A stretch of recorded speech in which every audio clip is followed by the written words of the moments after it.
আরো শ্রমিক আছে, এখন পুরুষ মানুষ এখন পর্যন্ত একজনও কিন্তু অসুস্থ হয়ে পড়ে নাই, পড়ছে কিন্তু মহিলা। তো এই ক্ষেত্রে আমি যেটা মনে করি যে এখানে কোনো মহিলার এখানে হাত আছে অবশ্যই, এটা ফ্যাক্টরির বিরুদ্ধে, মানে ফ্যাক্টরি যাতে বন্ধ হয়, আর বন্ধ হলে কি আমাদের ক্ষতি, আমাদের ক্ষতি, মালিকেরও অবশ্যই ক্ষতি, বুঝছেন? আপনি কি যা বলছেন এই যে তাহলে আসলে চক্রান্তটা আসলে কারা করছে আপনারা কি জানেন নাকি? অবশ্যই যে ফ্যাক্টরি বন্ধ হোক, এটা কেউ চাইতেছে? এটা মহিলাদের বন্ধ হওয়ার কারণ, এটা চাওয়ার কারণ কি?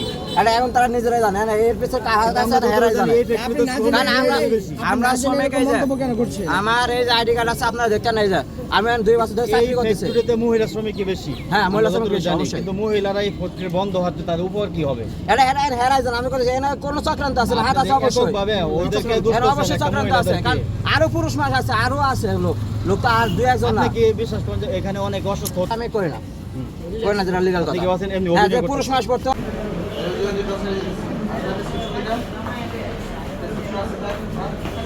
খালি থরথরি কাঁপে, মাথা ঘুরায়, অজ্ঞান করে ফালাই দেয়। পরে যে আবার নামে শরীর দেয়া গেলে আগুন বেরিয়ে শুরু করছে। মাথার শান্তি ছাড়তেছে না। মাথার মধ্যে ব্যথা করে? অসম্বিত আমি তো জানি না, এমনি হঠাৎ কইরা। আপনার সাথে আরো অনেক লোক ছিল? আপনার সাথে কি আঙ্গুল লাইন আমাদের 2-3 জন। এই না আমি তো না। অফিসে সকালে যাওয়ার পরে এক একদিনই মাথা ঘুরায় ঘুরায় পড়তেছি। হ্যাঁ, হাতি ধরে অনেকেই দেয়া নিয়ে আসতেছে, আবার রাইখে দেয়, আবার দেয় নিয়ে আসতেছে, এই অবস্থায় আছে।